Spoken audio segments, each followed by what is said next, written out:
de placement et on en parle avec Xavier Leblanc. Bonjour Xavier. Bonjour Cédric. Vous êtes le directeur général délégué de Prime Finance. Merci de nous avoir rejoints sur le plateau de BFM Business.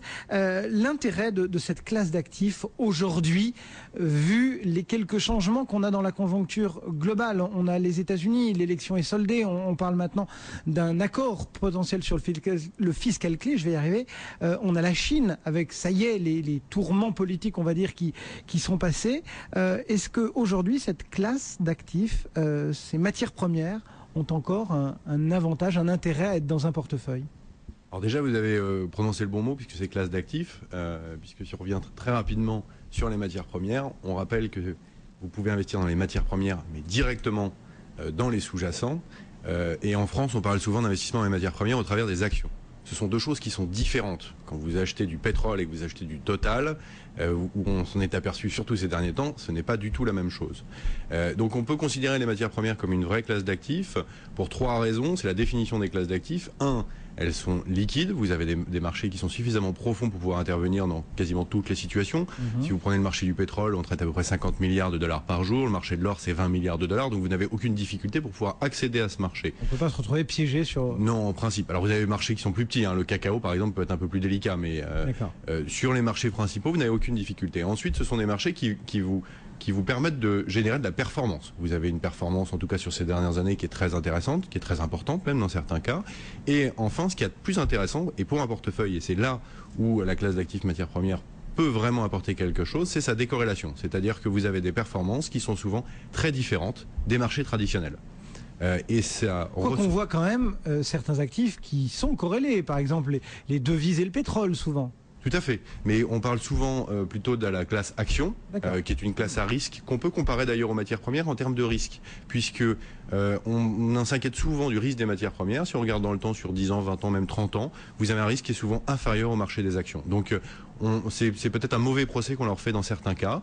Et ce qui est très intéressant, c'est de voir qu'elles ont un comportement souvent inverse dans les périodes extrêmes des marchés actions, et en particulier pour l'or, on y revient toujours, puisque c'est la valeur refuge souvent dans les marchés actions difficiles. N'empêche que, vous prenez l'exemple de Total et du pétrole. Tiens, voilà. N'empêche que lorsque l'on parle matières premières, on a l'impression que c'est peut-être plus difficile à appréhender pour le vulgum pécus, j'ai envie de dire, parce que les paramètres sont très nombreux. Sur le pétrole, il y a de l'industriel, on va dire, mais il y a aussi de la géopolitique, il y a de l'avancée technologique, et puis sur les produits agricoles, par exemple, il y a de la météo, il y a du progrès technique là aussi. Enfin, on a l'impression que c'est peut-être plus compliqué d'appréhender une matière première comme classe d'actifs qu'une entreprise.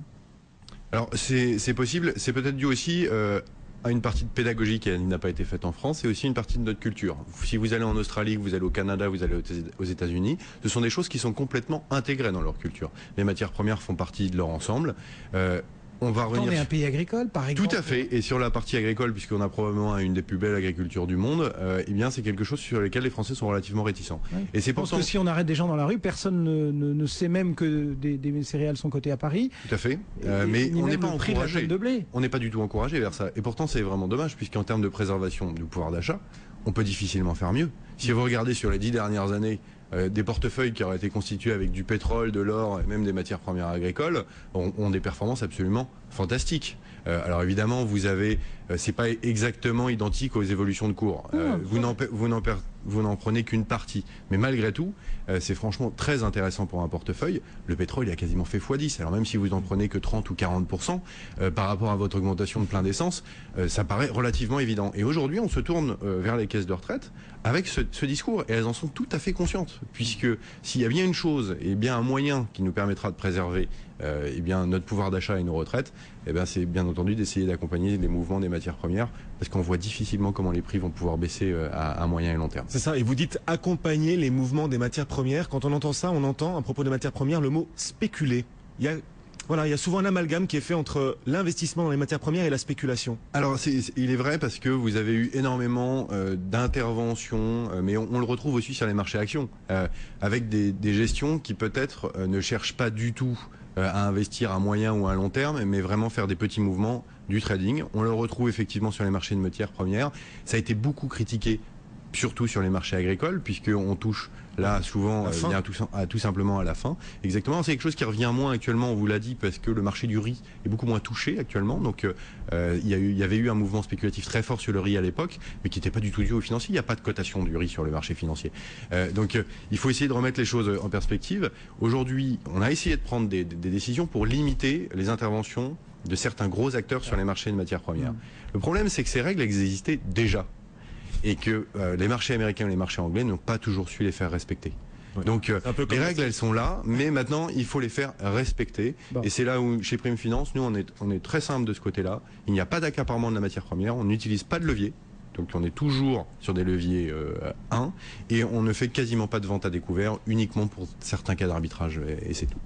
Cette volatilité technique, c'est pas le seul risque aujourd'hui que l'on peut identifier, parce que vous avez été assez laudatif et on le comprend, oui, parce que vous êtes un professionnel de ces matières premières, mais il y a aussi d'autres risques qu'il convient de souligner pour tout à chacun. Alors, bien entendu, vous avez la volatilité du sous-jacent. C'est un actif à risque, il faut pas l'oublier. On en parle souvent pour l'or comme la valeur refuge, la valeur sûre. L'or n'est pas sans risque. Vous achetez de l'or aujourd'hui, c'est quelque chose qui peut tout à fait baisser. Alors, c'est pas notre avis, vous le savez. De ce côté-là, on a toujours été. Il y a l'échange aussi, il y a le stockage. Alors après ça, il faut bien prendre en compte effectivement les coûts de portage. La matière première a un coût de stockage qui peut varier. Donc ça, c'est à prendre bien entendu en compte. Ensuite, vous avez la cotation qui est essentiellement en dollars, même si on trouve d'autres marchés. Donc nous, on préfère avoir des matières premières qui sont couvertes, c'est ce qu'on propose. Et ensuite, soit vous faites du trading à court terme pour certains, vous avez des auditeurs de ce type, on a vu, soit on prend plus large et vous investissez à long terme, et là vous confiez à des professionnels comme nous. Xavier Leblanc.